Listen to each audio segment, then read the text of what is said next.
Now let's get into the world of Zahra Buhari, daughter of Nigeria's President Muhammadu Buhari.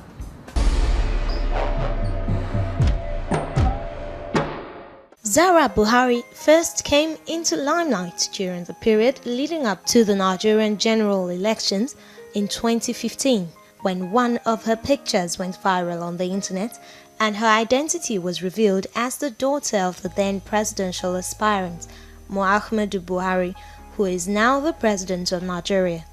The internet went agog with comments pouring in from numerous admirers about the picture. Recently, she was announced as the ambassador of an organization fighting to eradicate sickle cell in Nigeria.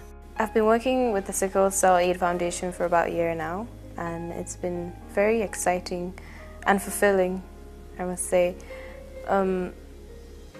We've been raising a lot of awareness concerning the sickle cell disorder in more strategic areas like the market area and schools. So we conduct free genotype testing and counseling. Yeah, that's like one of our most important campaigns, the genotype campaign. With a mind as vibrant as hers, Zahra could have dedicated herself to any other humanitarian cause, but she chose to join the fight against sickle cell anemia, and for good reason too. They approached me actually. They wanted me to be the ambassador. Little did they know that my sister passed away from sickle cell disorder. So there's a bit of sentimental value to it. But regardless, I think I would have still been the ambassador because it's something very important in Nigeria. Some months ago, reports surfaced on the internet about a 21-month-old baby who had been brutalized by his stepmother in the northern part of Nigeria. The baby, now fondly referred to as Baby Musa, was visited by Zahra. A strong love for the child was the result of the visit. The first time I knew about him was through Twitter, and then some other people were sending it to me through WhatsApp, and so it drew attention. Some other people sent it to my mom, and then she was like, oh, she needs to take up this. It's actually Future Assured and the First Lady that took care of his bills and everything.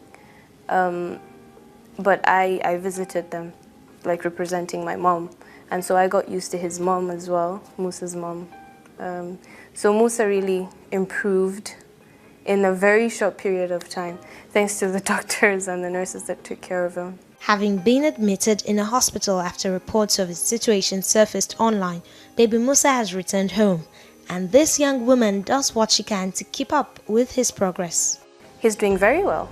He's learning to be a kid again, and he's strong enough to play like other kids.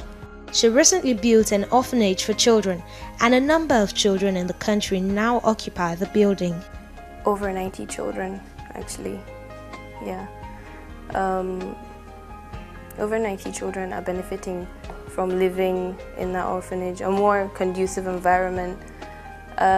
We didn't only build the orphanage, but we partnered with other NGOs, ACE Charity and SCAP, even though I already work with them, to ensure that these children have better education. ACE had the library there. We commissioned the library on the same day. So the children would be computer literate by the time they're 15, or maybe by the time they're done with their primary school. And SCAF steps in concerning their medical needs. The word orphanage does not quite capture her dream for the home.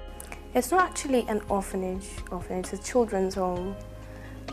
We don't want to label it as an orphanage because we want to give them a sense of belonging. That's like their family home. So by the time that they're 18, they don't have to leave the orphanage. They can continue mentoring the other children in the orphanage. So it's a very good cycle for them. Zahra is one woman with a whole lot of humanitarian interests. I don't have a pet project, actually. I don't have a single pet project.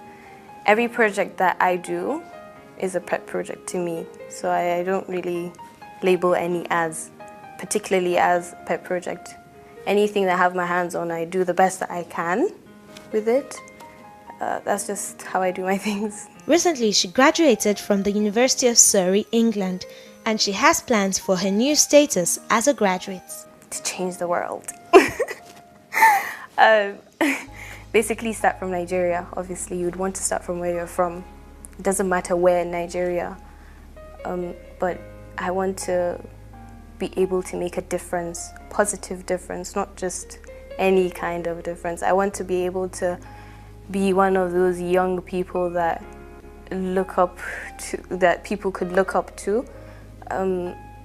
Basically be a good example as well, so that a lot of girls out there wouldn't feel like they have to be a certain gender they don't have to be a male to be able to reach some certain height. They can all follow their dreams, and this is my dream, to be able to help people.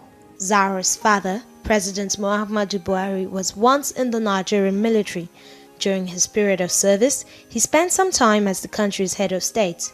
He is widely regarded as a no-nonsense man and a staunch anti-corruption crusader.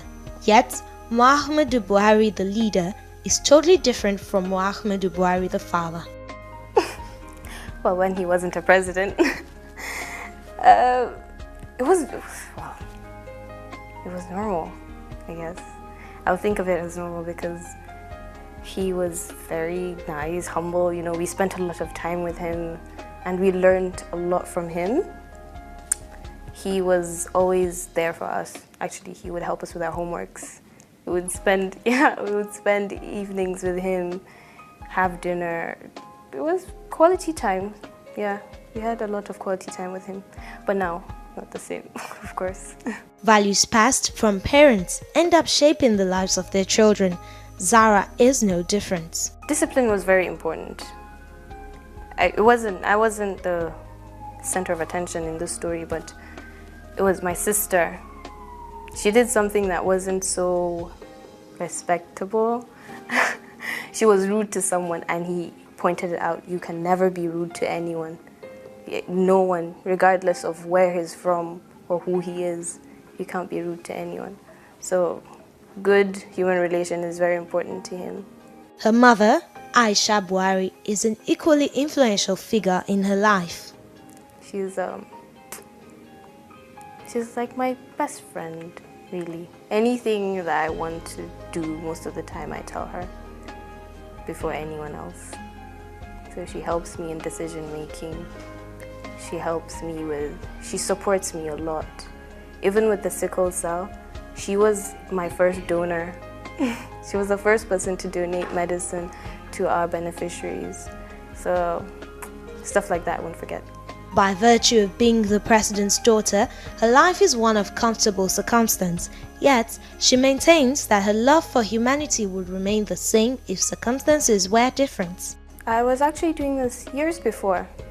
No one knew, not even my mom that I'm closest to. I would hide. I would take out from my pocket money a certain percentage every time to make sure that I helped people. So this has always been me. It's not like I just because I have this attention now that I'm doing it. I actually used to do it without my family members knowing, and that was when I understood that this was my passion, and I channeled more of my energy to it now, and I'm glad that I have more time to do it. Passionate about making the world a better place, Zahra still makes time for hobbies, one of which is music. I like Nigerian music, especially the ones with Yoruba in it. I can actually sing in Yoruba. Adekunle just released, well, it used to be Wizkid, but it's still him, but I don't think I have a favorite, but there's any music that sounds nice to me, I listen to it.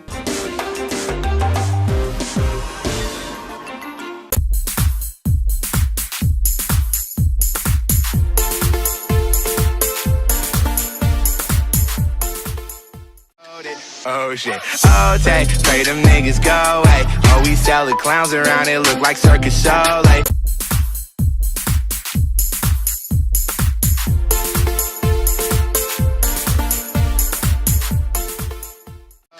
Oh shit, oh take, pray them niggas go away. Oh, we sell the clowns around, it look like circus show, like.